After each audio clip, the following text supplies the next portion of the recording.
Madame, Messieurs, bonsoir. Merci de votre fidélité à la une ce soir. La DGM a fait une surprenante découverte. Des expatriés entassés dans un immeuble insoupçonné dans la capitale, sans documents. Ils ont été expulsés. Après les avoir mis à l'abri et à saquer, le lieutenant-général Constant Ndima est allé lui-même à la rencontre de ses administrés dans sa gibecière de l'eau et des aliments. Mission lourde mais pas impossible, faire qualifier notre 11 national au mondial Qatar 2022. L'Argentin Hector Cooper, nouvel entraîneur des Léopards seniors, s'est mis la corde au cou. Il a signé le contrat avec la FECOFA. Voilà tout pour les titres. Le développement, c'est dans un court instant.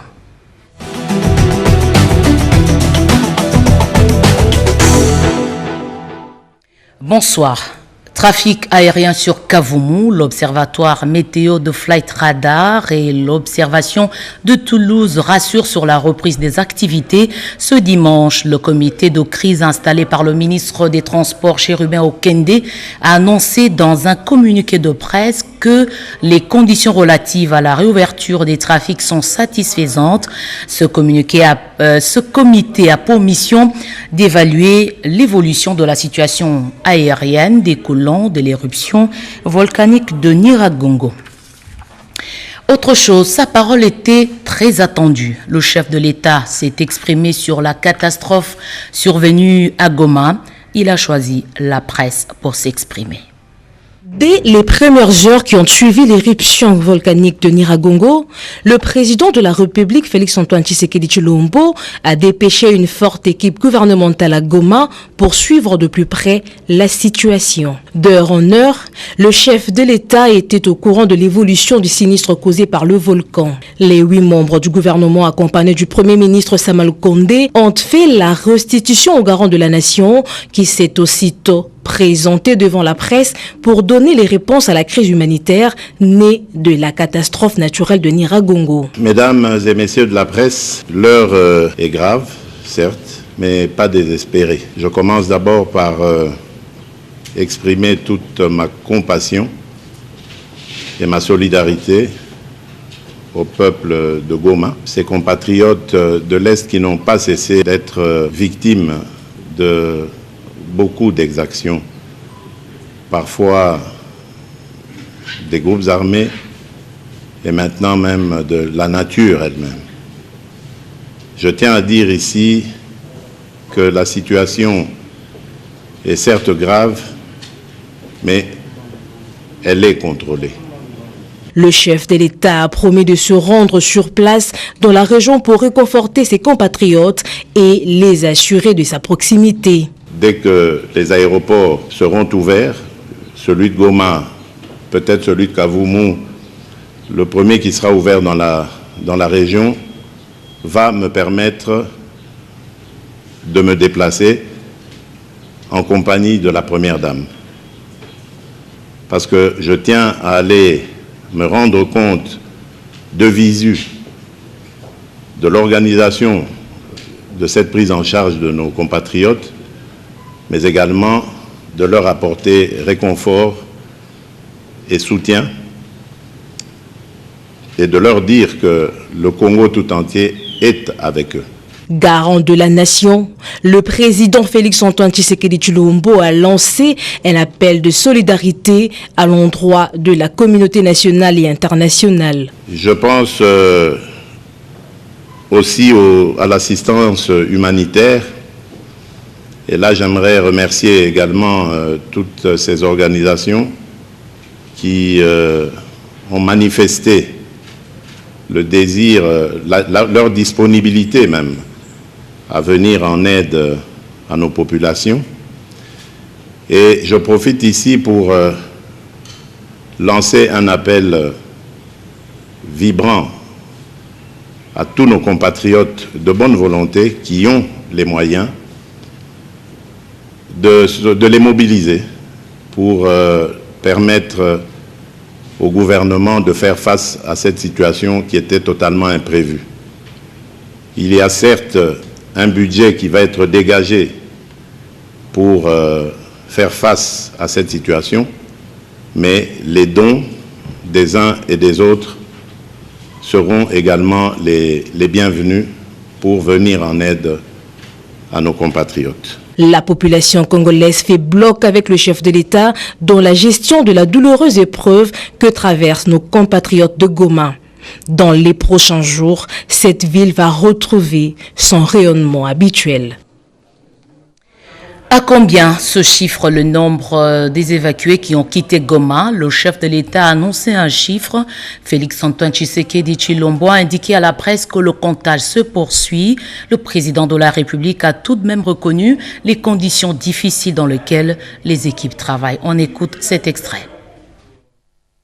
Mais aujourd'hui, nous pouvons dire que nous sommes en voie d'identifier le nombre de victimes et de pouvoir commencer à déployer.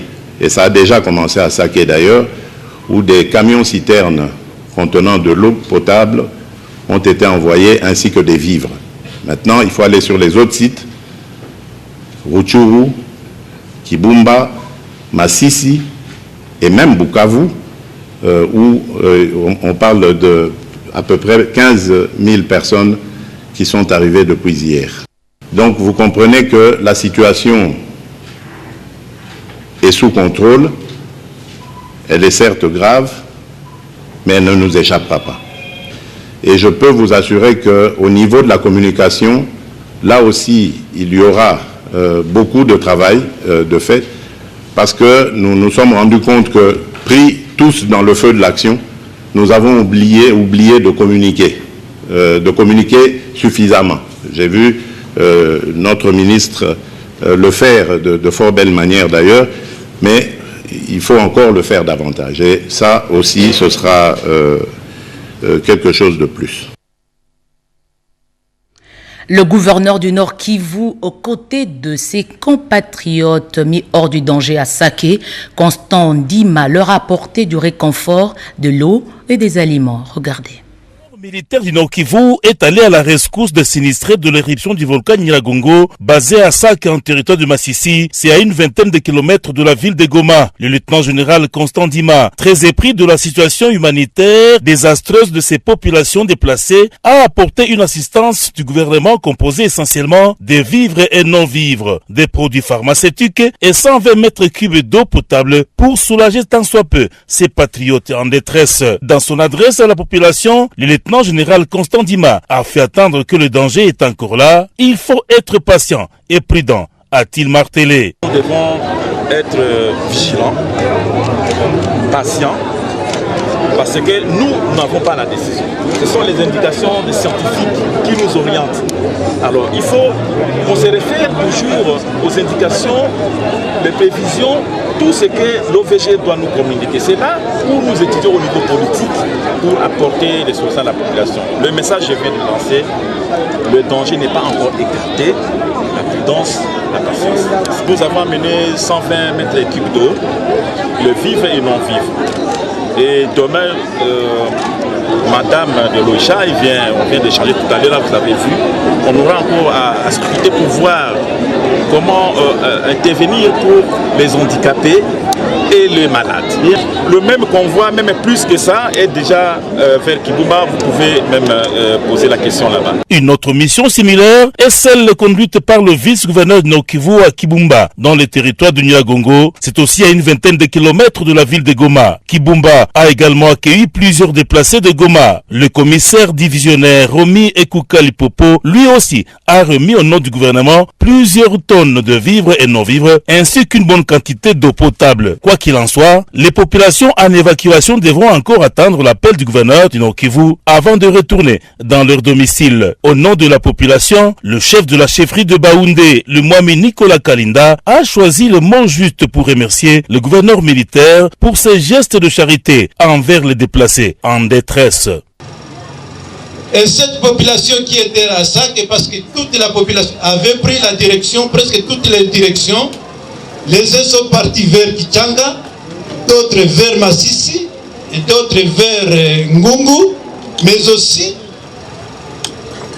une grande partie aussi était partie vers Bukavu, en empruntant la route Saké, Bweremana, Minova, jusqu'à Bukavu. Et cette population a besoin d'une aide.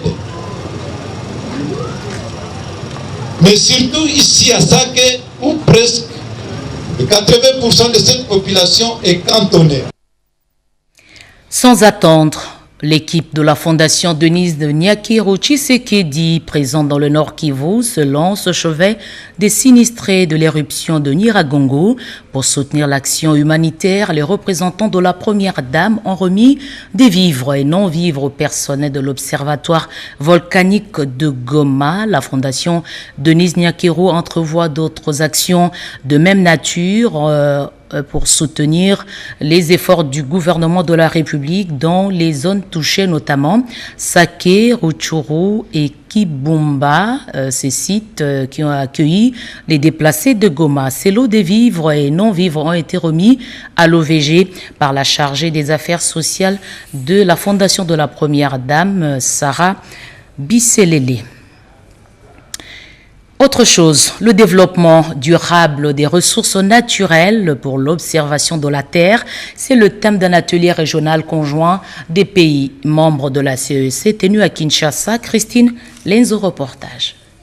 Les conditions socio-économiques de la population, il est plus qu'urgent que l'Afrique centrale intègre les technologies innovantes d'observation des terres. Des options concrètes ont été levées lors de l'atelier régional conjoint organisé par la CEAC à travers la SICOS et la GEOS pour la gestion durable des ressources naturelles de la sous-région. Ce, à travers le programme GMS Africa. Au cours d'une conférence de presse, les organisateurs ont pu donner l'éclairage sur l'importance et le rôle que les satellites est appelé à jouer dans la recherche des données spatiales à mettre à la disposition des États et à temps réel. Le programme GMS en Africa est une collaboration entre l'Europe et l'Afrique et le programme, c'est à 30 millions d'euros que le programme coûte sur 3 à 4 ans. 30 millions d'euros, ça vous savez, pour toute l'Afrique, c'est beaucoup mais c'est peu.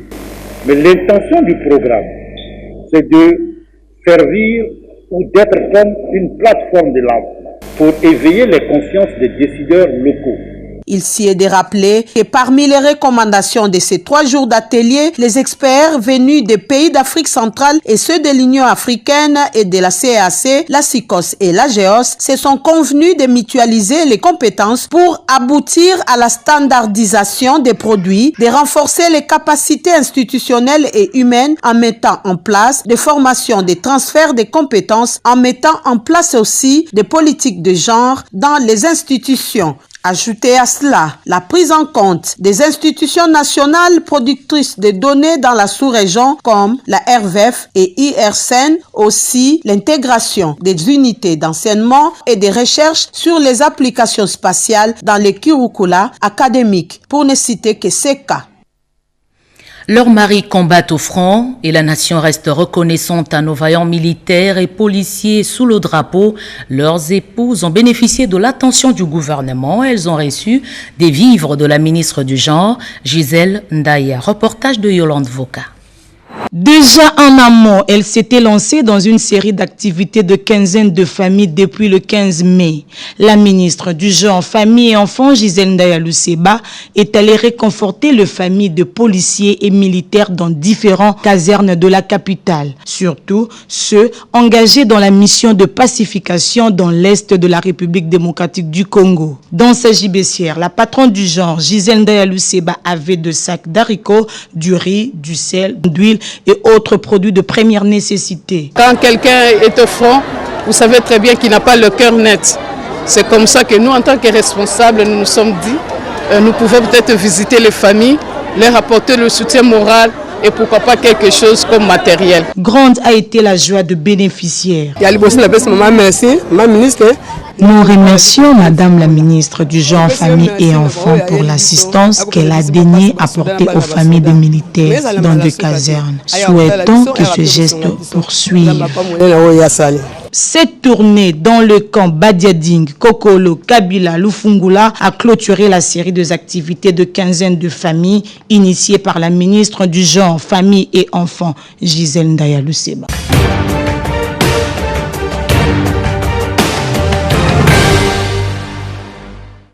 Interrompues depuis un temps, les discussions entre la RDC et le Fonds monétaire international ont repris.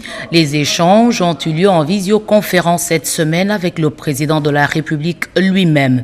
Et puis l'Union africaine existe depuis 58 ans, âge totalisé le 25 mai dernier. En sa qualité de président en exercice de l'Union africaine, Félix-Antoine Tshisekedi Tshilombo avait fait un message la semaine du président Pierre Kibambeso Moïse.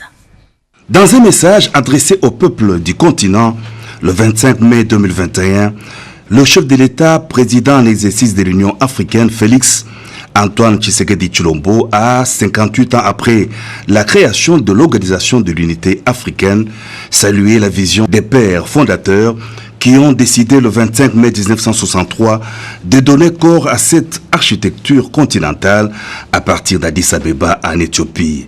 L'Organisation de l'Unité africaine, aujourd'hui l'Union africaine, était destinée à rassembler les peuples africains pour faire face aux défis qui les attendaient au lendemain de la décolonisation. Cette vision doit assurer véritablement la pleine participation des peuples africains au développement et à l'intégration économique du continent, a souligné le chef de l'État, président en exercice de l'Union africaine. Les contrats d'investissement signés entre l'Égypte et la République démocratique du Congo entrent dans leur phase d'exécution.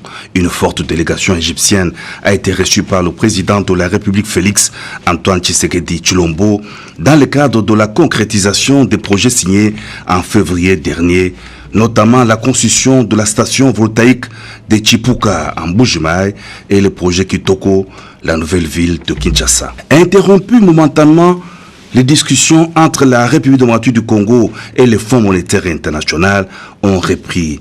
Par visioconférence, le président de la République Félix-Antoine Tshisekedi Tshilombo a échangé le jeudi 27 mai 2021 avec le chef de mission du FMI à la tête d'une délégation de cette institution de Bretton Woods, parmi laquelle son représentant pays. Du côté de la RDC, on a noté la présence du ministre des Finances, Nicolas Kazadi, et du directeur de cabinet du chef de l'État, Guilain Yembo. Il ressort de cette entrevue la conclusion de l'accord sur le programme du Fonds monétaire international avec la République démocratique du Congo. Ce programme, attendu par la RDC, vient d'être accepté par le FMI. Selon le directeur de cabinet du chef de l'État, la voie est ouverte au financement du FMI et des différents autres partenaires qui attendaient l'aboutissement des négociations entre la RDC et cette institution internationale. Une année vient de s'écouler depuis la mort de Charles Kilocho, le président de la République, père de la nation, Félix-Antoine Tshisekedi Tshilombo, qui avait marqué de sa présence les obsèques de ce cadre de la direction de communication au sein du cabinet du chef de l'État, est venu assister à la messe d'action de grâce dite en sa mémoire à la paroisse Sainte-Anne dans la commune de la Gombe le vendredi 28 mai 2021. Dans son homélie, l'abbé Camille Moulumba a salué la présence du chef de l'État dans l'église en dépit de ses multiples charges. Après avoir imploré la grâce de l'Éternel pour le repos de l'âme de l'illustre disparu, l'officiant du jour a convié l'assistance réunie autour du président de la République à avoir une pensée pieuse à l'endroit des frères et sœurs du Nord Kivu victimes de l'éruption volcanique du Nyiragongo à Goma et à présenter les condoléances aux familles des disparus. Cette semaine était agitée avec la surprise venue de Goma. Nyiragongo s'est mis en activité, une situation qui a mis en musique plusieurs initiatives de solidarité en même temps. Lutte contre les embouteillages à Kinshasa, la police a constitué un nouvel escadron avec pour mission notamment de lutter contre l'incivisme sur les routes et s'attaquer à ceux qui forment le troisième bande des roues à contresens. Voilà quelques sujets qui ont retenu l'attention de Constance Mananga. Le retour de l'actualité. Le lieu de la province du Nord Kivu a été secoué cette semaine après l'éruption volcanique. Des mouvements ont été observés par-ci par-là. Une délégation gouvernementale conduite par le ministre de la Santé publique, Hygiène et Prévention, Dr Jean-Jacques Mbungani, a été dépêchée sur place. Une réunion de crise a été tenue. Un immeuble s'est effondré, causant des pertes en vies humaines, des dégâts matériels importants. Des tremblements de terre ont été signalés. Les gouverneurs militaires avaient lancé un message à la population pour être évacués vers Saké et autre part. À Kinshasa, le ministre de la Communication et Médias, porte-parole du gouvernement, a tenu une conférence de presse. Patrick Mouyaya Katembwe a fait le point de la situation aux journalistes. Dans la même semaine aussi, le ministre des Médias qui tient à la rénovation de la chaîne nationale a visité avec les propriétaires de la chaîne internationale Euronews et la direction générale de la radio-télévision nationale congolaise les installations de ces médias publics. Pour Patrick Mouyaya Katembwe, un partenariat serait le bienvenu pour donner un nouveau souffle à la chaîne nationale. Bien avant, le patron d'Euronews a été reçu par le ministre des Médias, Patrick Mouyaya Katembwe, sur une quelconque transformation de la chaîne officielle selon les souhaits du président de la République, Félix Antoine Tshisekedi Tshilombo. État de siège, opération militaire, Niakoundé, Sota, Irumu et Marabou peuvent espérer retourner dans leur milieu d'origine. Le gouverneur militaire Luboya Kachama, qui a fait les déplacements avec son équipe, rassure la population qu'ils vont imposer la paix et instaurer l'autorité de l'État. Le choléra refait surface dans les groupements Kamurunza, dans la chefferie de Baroundé. Des cas ont été signalés et pris en charge au centre de Saké et à l'hôpital général de Kiroché, signale Moami Primo Bitoubou. Les manques d'eau et d'installations sanitaires, la destruction des conduites d'eau sont responsables de cette épidémie. Avec les déplacements des habitants, il y a risque d'augmentation des cas. Il faut y veiller. Les gouverneurs militaires étaient au chevet des malades à Niakoundé. Les secteurs numériques intéressent plus de milliers. Le ministre Désiré Cachemire Kolongele ne cesse d'expliquer sa vision et sa politique sur le numérique qui est un moyen rapide de traçabilité. Il en a fait part à l'ambassadeur de France, directrice du centre Wallonie-Bruxelles, JICA, et l'inspecteur général des finances. En santé, les 4e journées scientifiques se sont clôturées avec un apport considérable dans le traitement du paludisme. C'est la vice-ministre de la Santé, Véronique Kilumba, qui a clôturé ces assises organisées après chaque 2 ans. À la police nationale congolaise, un nouvel escadron a été créé au sein de la police avec pour mission de remettre de l'ordre dans la circulation routière. Ils ont été présentés au public par les commissaires divisionnaires adjoints Silvano Kassongo Kitenge, commissaire provincial de la PNC-Ville de Kinshasa. Ces policiers vont s'attaquer à des points chauds de Kinshasa et aux conducteurs qui créent des 3e bandes et roulant à contresens. Et pour clôturer, un centre de désintoxication est en construction à Kawuka, dans la commune de Kalamou pour les Koulouna. Les travaux de finition s'effectuent. Une initiative de G24 qui a aussi fait bénéficier de ses membres l'offre d'une couverture maladie universelle pour un coût abordable pour toutes les bourses. Question d'adhérer à l'initiative de la couverture santé universelle prônée par le chef de l'État et offrir à ses membres un soin de santé de qualité.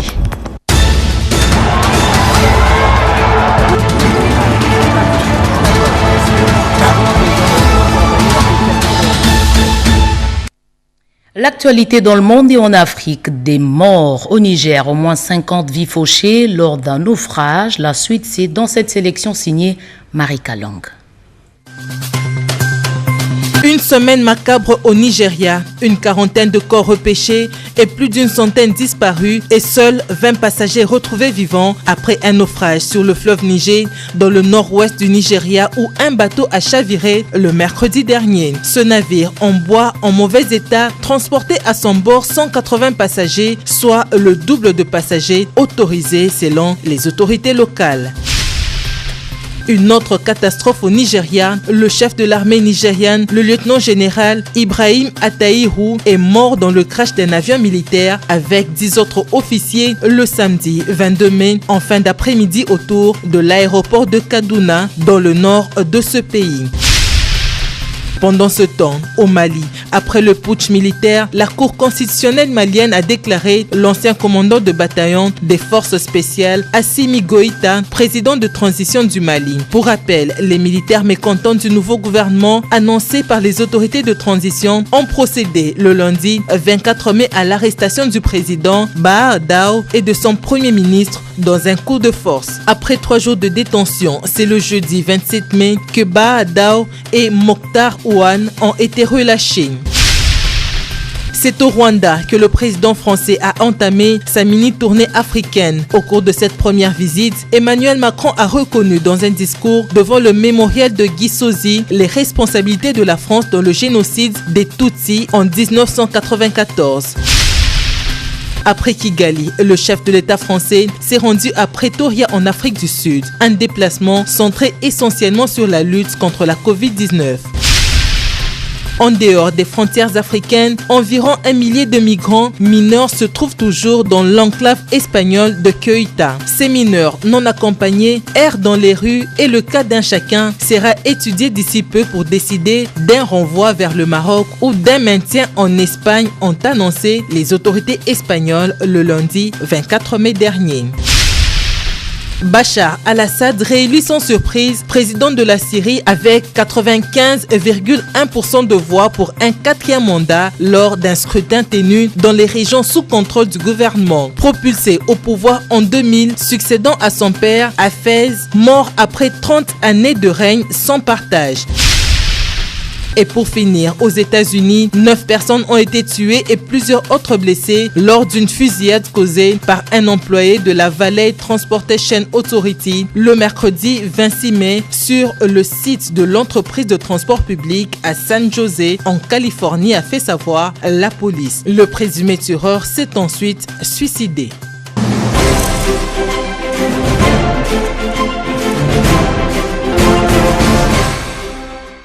À Chikapa, on exploite du diamant dans les résidences. Une mine à ciel ouvert en toute illégalité s'est développée dans des zones habitées. Côté officiel, c'est un silence de cathédrale alors que les auteurs encourent des amendes. De Chikapa, chef-lieu de la province du Kasaï, est en voie de disparaître sur la cartographie de la République démocratique du Congo. Pour cause, l'exploitation illicite de diamants par les creuseurs artisanaux dans des maisons d'habitation et d'autres sites se trouvant en pleine ville tels que Kabouatou, Sokajik, Kamakonde, où cette exploitation se passe à ciel ouvert aux grandes dames des autorités provinciales qui gardent un silence des cathédrales. Conscients de jouer pleinement les rôles qui est le leur afin de stopper cette hémorragie, les acteurs de la société civile du Kasaï montent au créneau et condamnent l'exploitation illicite de diamants en plein centre-ville de Chikapa. Gilbert Ngoï, de la nouvelle Société civile et bonne gouvernance. L'exploitation illicite de diamants dans la province du Kasaï, particulièrement dans la ville de Chikapa, c'est un fait vrai. Un fait vrai parce que nous avons eu à les constater non seulement à une seule fois, mais à plus d'une fois. C'est vrai qu'il y a des creuseurs clandestins qui essayent de profiter dans des ravins, ainsi de suite. Mais là où c'est vraiment inquiétant, c'est lorsque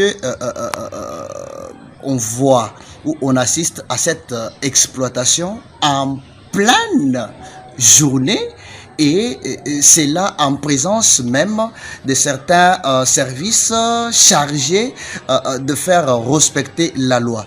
Maître Corneille Mbombo Mungendo, président du cadre des concertations provinciales de la société civile du Kasaï, formule ici ces différentes recommandations à l'endroit des autorités provinciales. Une grande exploitation se fait ici à Dibumba 1, où il y a plusieurs sites d'exploitation. Et cela, c'est encouragé par l'autorité et ceux qui ont aussi des titres qui se disent des titres d'exploitation en pleine ville. Donc, nous disons que c'est en pleine ville, non seulement à Dibumba 1, mais il y a aussi à Kélé et au centre et dans d'autres endroits où on est en train d'exploiter. Tout le monde doit prendre conscience et que ces exploitations cessent parce que ça laisse à désirer et ça ne montre pas vraiment la civilité. C'est comme si on est encore un civil. Qui disent les textes légaux en matière de l'exploitation de pierres précieuses dans des périmètres non autorisés par la loi. Évariste Machocho Pangou, chef de division de mines et géologie de la province du Kasaï, explique. La loi n'autorise pas l'exploitation des diamants dans une ville. Le législateur lui-même a parlé dans le code minier, en son article 279, qui stipule sur les zones de restriction, c'est-à-dire dans une ville, là où les maisons d'habitation de gens, l'exploitation des diamants ne peut pas avoir lieu. Les sanctions prévues par la loi, c'est d'arrêter d'abord cette exploitation, appréhender les récalcitrants et les faire payer les amendes fortes pour décourager cette pratique. Ocean Katokumbani, habitant. Le taux de pénétration RDC très faible se situe autour de 7% contre une moyenne de 25% dans la région Afrique. La nouvelle équipe à la tête de l'Association congolaise des banques se fixe comme objectif d'améliorer ce score. Marie-Louise Mbela Medambouya Mangal. Le chiffre dans ce journal, le taux de pénétration RDC, je l'ai dit, est très faible, se situe autour de 7% contre une moyenne de 25% dans la région africaine. La nouvelle équipe à la tête de l'ACB se fixe entre autres comme objectif d'améliorer ce score. Marie-Louise Mbela Medambouya Mangal. Depuis environ une décennie, la République démocratique du Congo s'est lancée dans une nouvelle aventure dans le secteur économique et financier, à savoir la bancarisation de la paie des agents et fonctionnaires de l'État. Le nombre de Congolais disposant d'un compte bancaire a augmenté certes, mais cela ne représente qu'une goutte d'eau dans un océan. La majorité des Congolais opèrent en dehors des circuits bancaires. Mais combien sont-elles des banques commerciales implantées sur le territoire national ? Actuellement, l'ACB compte 15 banques. Voilà. Et dans ces 15 banques, nous avons une expérience, je dirais, diversifiée. Nous avons des banques de rang mondial, nous avons des banques sous-régionales, mais nous avons également les banques purement locales, capitaux purement congolais. Et, il est question ici au niveau de l'ACB de pouvoir avoir un bureau qui est assez représentatif. Et nous avons fait vraiment un effort pour qu'au niveau du bureau, qu'on ait une ébauche assez représentative de toutes les tendances dans notre secteur, notamment les 15 banques qui ont une licence d'opérer vis-à-vis de la Banque centrale du Congo. Les banques commerciales sur le territoire congolais représentent déjà un atout important. Mais il y a beaucoup de défis pour ramener la majorité des Congolais dans le circuit bancaire et surtout financer le développement. L'Association congolaise des banques a un rôle clé à jouer et nous pensons réellement à travers ces partenariats que nous pouvons avoir avec le pouvoir public, nous pouvons arriver à sortir le secteur de son marasme actuel. Évidemment, c'est rapprocher des statistiques des autres pays de la sous-région. Et là-dessus, je vais spécifiquement mentionner le taux de pénétration bancaire. Quand on regarde dans la région subsaharienne, nous sommes aux alentours de 25%, 25 à 30%. Mais en RDC, les statistiques officielles montrent que le taux de pénétration bancaire, c'est-à-dire les gens qui ont accès au système financier au Congo, atteint difficilement les 7 à 8%. L'idée ici, c'est qu'à travers notre mandat, que nous arrivons quand même à faire changer les choses, à faire bouger les lignes. Pourquoi pas se rapprocher des statistiques au niveau de la sous-région, autant en Afrique subsaharienne, mais aussi au niveau de la SEDEC où les RDC est membre. Ma première priorité, c'est d'abord protéger les intérêts de l'association, donc créer un consensus autour de la gestion de l'association, mais également aussi travailler en étroite collaboration avec le pouvoir public, en commençant par la Banque centrale du Congo, qui est notre organe de contrôle, notre organe de régulation, mais dans une certaine mesure, le gouvernement de la République, dans toutes ses entités éclatées, voir dans quelle mesure, en tant que partenaire, nous pouvons arriver à relever le défi non seulement du secteur pour lesquels nous avons été élus au niveau du bureau, mais également voir dans quelle mesure nous pouvons avoir une participation active à l'essor de l'économie et financer l'économie. Dans cet univers, il faut porter un regard sur le blanchiment d'argent. La dépendance de notre économie au dollar, ce qui pose un sérieux problème. Vous pouvez imaginer qu'une monnaie qui n'est pas la nôtre, pour ne pas la citer, le dollar américain, c'est une monnaie qui appartient au pouvoir public américain. Évidemment, en tant que tel, nous sommes un peu dépendants de la réglementation américaine en matière de surveillance et de contrôle sur la circulation sur le plan international de leurs devises. Et ici, j'ai fait spécifiquement référence à la grande problématique de blanchiment des capitaux. J'ai fait référence à la lutte contre le terrorisme. J'ai fait référence évidemment à la conformité. Ça représente vraiment un défi majeur pour les banques qui opèrent en RDC et se rassurer que ces banques-là peuvent toujours rester connectées et faire le business avec le monde extérieur et sans évidemment, comment on dit, les concours des autorités américaines pour pouvoir accompagner non seulement la République, mais également les secteurs financiers. La République démocratique du Congo est un vaste marché pour des affaires. Seulement voilà, la majorité des Congolais, particulièrement des jeunes, des femmes et des opérateurs économiques, ne bénéficient pas de financement pour booster leurs entreprises. Pour visa non conforme, des expatriés réfugiés dans une promiscuité à Kinshasa dans un immeuble ont été expulsés. C'est une vaste découverte du service de contrôle de la DGM. Regardez. La Direction générale de migration poursuit avec ses contrôles de routine de la régularité des titres de séjour des étrangers. Elle vient de mettre la main sur des étrangers qui détiennent les visas non conformes car n'ayant pas rempli toutes les conditions générales d'octroi de visa d'établissement, à savoir la justification des moyens de subsistance suffisants et honnêtes qui se traduit par la preuve de résidence individuelle et la preuve de revenus par une attestation en relevé bancaire, l'acte de domiciliation de leur rémunération dans un compte ouvert dans une banque locale. Nous sommes à l'immeuble Laxam dans la commune de la Gombe. Ces étrangers sont dans l'indigence et victimes d'une exploitation de leurs compatriotes. Tenez, ils vivent dans la promiscuité totale au mépris de règles d'hygiène et de bienséance. L'équipe de contrôle de la DGM a fait le constat ci-après. Au 4e niveau de l'immeuble constitué de toiture et terrasse, une partie sert de service cuisine, buanderie et une autre partie a été transformée en dortoir et installation sanitaire. Une grande concentration des lits dans les dortoirs, manque de salles de séjour, local servant de réfectoire très exigu et ne contenant que des nattes, cuisine insalubre et insécure. En pareille situation, la DGM s'est vue dans l'obligation de procéder au retrait du visa et à la reconduction à la frontière de tous ces étrangers non en règle. La DGM, qui s'inscrit dans la vision du chef de l'État de mettre l'homme au centre de son action, tient au respect des conditions pour obtenir un visa de séjour en RDC. Et de ce fait, elle lance un appel à tous les étrangers vivant dans ces conditions de se mettre en règle car elle ne lésinera pas sur les moyens pour appliquer la loi et le contrôle va se poursuivre sans désemparer. Mission lourde, mais pas impossible. Faire qualifier notre 11 national au Mondial Qatar 2022. L'Argentin Hector Cooper, nouvel entraîneur des Léopards Seniors, s'est mis la corde au cou.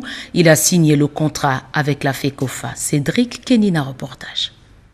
C'est fait et c'est désormais officiel. Le sélectionneur des Léopards de la RDC, Hector Cooper, a paraphé son contrat ce week-end. Le nouvel entraîneur s'est engagé avec la RDC en présence du ministre des Sports et Loisirs Serge Tchembo-Konde et l'organe technique du football en RDC, la Fédération Congolaise de Football Association. Le numéro 1 du sport congolais a encouragé Hector Paul Cooper dans sa lourde mission tout en rappelant que la RDC est une grande nation de football. La République démocratique du Congo est une grande nation de football, un pays de talent dans ce sport. Et il faut que le monde réapprenne à nous respecter. Et nos traditions ont voulu que l'animal léopard soit le totem de nos sélections nationales pour justement marquer notre esprit guerrier et courageux. Et cet esprit guerrier n'est-ce pas celui qui anime le gouvernement Jean-Michel Sama Lukonde Kyenge, dit gouvernement des Warriors. Cela démontre à juste titre le nouvel esprit qui doit animer chaque composante de notre équipe nationale seniora. Le premier baptême de feu de l'Argentin, c'est samedi 5 juin contre les Aigles de Carthage, de la Tunisie, et les 14 contre les Aigles du Mali. Hector Cooper a pour mission de qualifier la RDC à la fête mondiale du football Qatar 2022. De ce dimanche soir, une partie de la délégation avec l'entraîneur quitte déjà Kinshasa pour la Tunisie. Fin de ce journal, je rappelle cette très bonne nouvelle. Trafic aérien sur Kavumu, l'observatoire météo de Flight Radar et l'observation de Toulouse rassurent sur la reprise des activités. Ce dimanche, donc aujourd'hui, le comité de crise installé par le ministre des Transports Chérubin Okende a annoncé dans un communiqué de presse que les conditions relatives à la réouverture des trafics sont satisfaisantes. Ce comité a pour mission d'évaluer l'évolution de la situation aérienne découlant de l'éruption volcanique. Fin de cette session d'information. Vous avez été nombreux à nous suivre. Merci de continuer à garder les yeux bien ouverts sur la télévision nationale. Au revoir.